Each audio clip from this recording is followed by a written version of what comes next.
So good morning, everyone. This is Chris with Crystallization, and today we'll be going over a new installation of WordPress. The website we're going to be talking about today is twowayradios.co.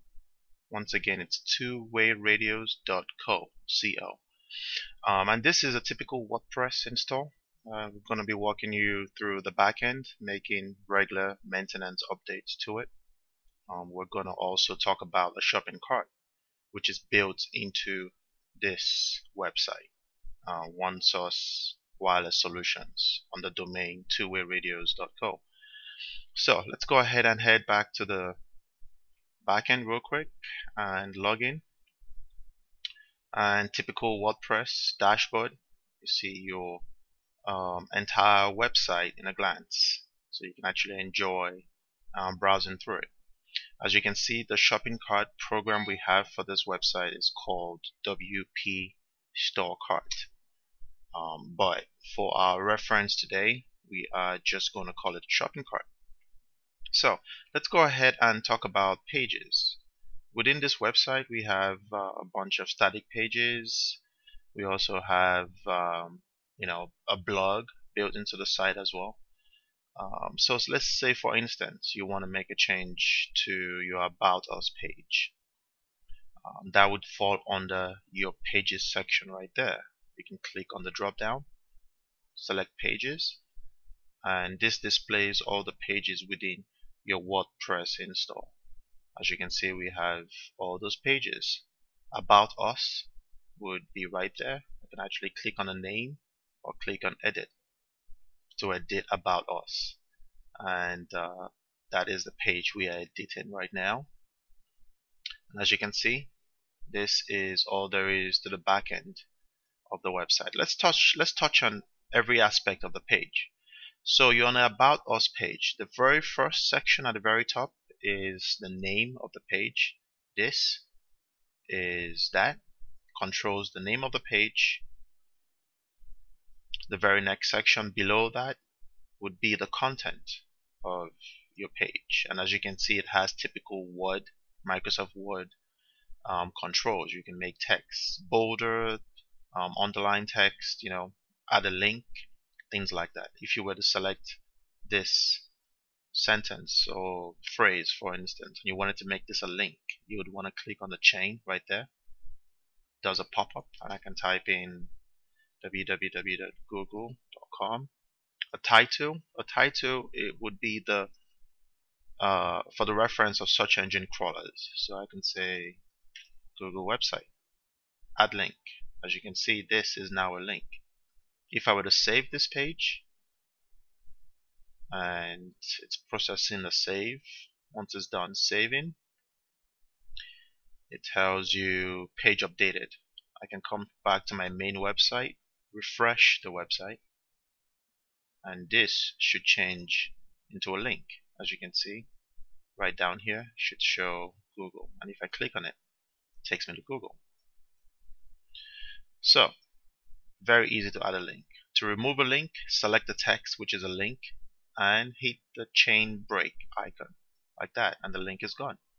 So this is how you actually make changes to content on your page. You can type in content, remove content, make it bold. Just feel free to go to town with this section, which is your content section. Next tab below would be for search engine optimization, your metadata. This section is good for SEO. So assuming this page, obviously this page is called the About Us page, you want to copy that content. Title tag, this is a meta title tag.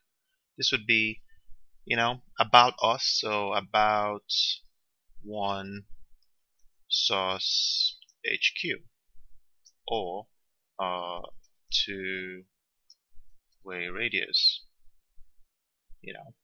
Description can be the same thing or something more in depth.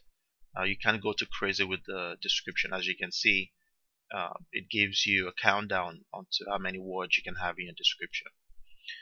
Meta robots, this is telling the crawlers what to do when they hit your website. No ODP, usually works just fine. The next tab below that is the discussion tab. This is if you were actually allowing some type of blogging on this page. So since this is just a web page and not a blog page, we really don't want to have any type of commenting or trackbacks to this page. So we just leave those two unchecked. Now, this section called revisions. The cool thing about WordPress is, let's say you made a mistake. I made a mistake up here, making changes to something, and I want to revert this page back to its original. Revisions actually stores quite a lot of revisions I've made to this page. As you can see, it tells me that on the 14th of June I made a change to this page. On the 15th I made a change. 11th of July, the 12th of July, 16th, so on and so forth. I could actually click on any one of these.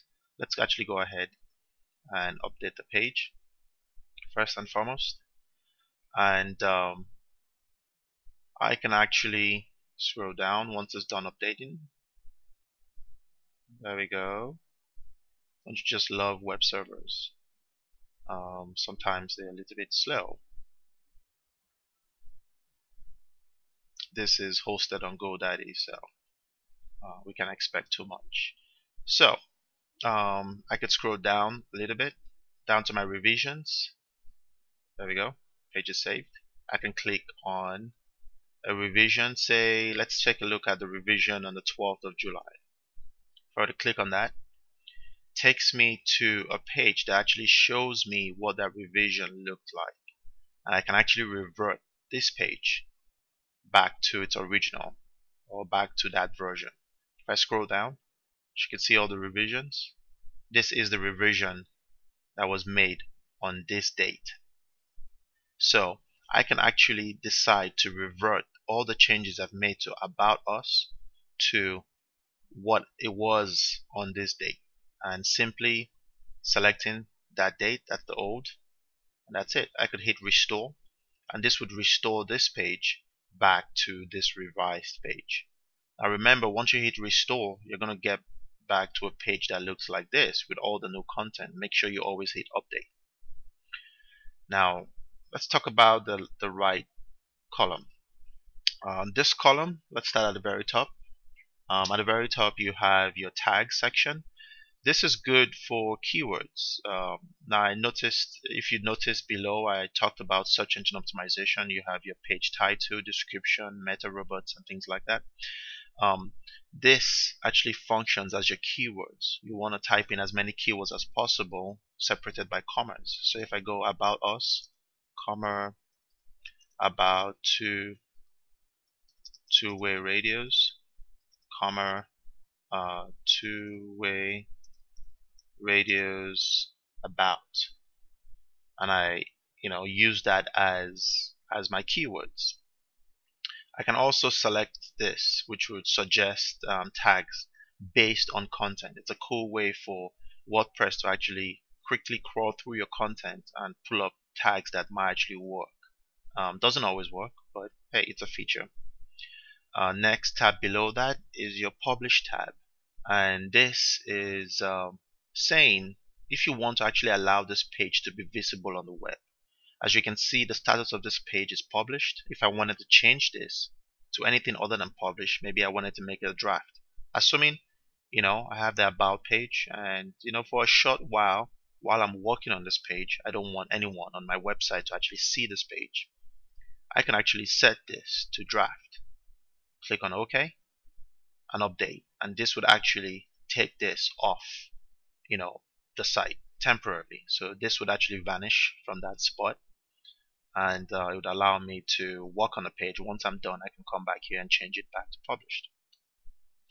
And this could define, WordPress has a built-in public, password protected, or private section. So you could actually set this to private, only people registered on your blog or website can view, or you can make it public where anyone on the web can view the page itself. Moving on, you have your page attributes. So your first tab on your page attributes is to define if this page, About Us, is a parent page or if it's a sub page. your application or your website actually has a capability of having sub pages. So let's just say really quickly, I wanted to make this a sub page of products right there. If I were to update this page right now, and once it's done updating, I'm going to toggle back to the front end. Okay, I'm going to head back here. If I were to refresh this page, you notice About Us is going to vanish from that spot. It's gone. Now, if I were to roll my mouse over, it's not doing that. Let's see. Oh, I know why it's not doing that, because that is actually used by the shopping cart. So let's go ahead and revert that back to normal. Assuming this wasn't used by our shopping cart, which is WP store cart, and it acts as a regular page, you will actually be able to assign that. You actually be able to assign that as a sub page of your top pages up there. Also, there's a section on the appearance and menus. Just want to touch on this real quick, and I'm going to come back to pages. This actually controls how your pages are listed, as you can see.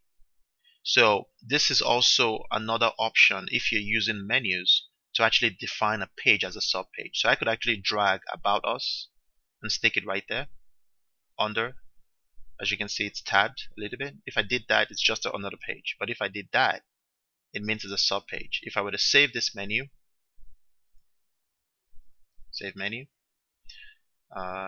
still saving, and I came back to our website and I refreshed my page,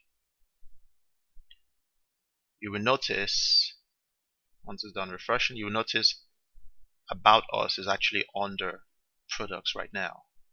So that's how you define a sub page if you're using menus to control your pages. To revert that back, just drag this back where you want it to go, save it. Once it's done saving, come back to your main website, refresh your main website, and About Us should go back to its rightful spot right there. Now let's go back to pages, because I just wanted to show you that really quickly.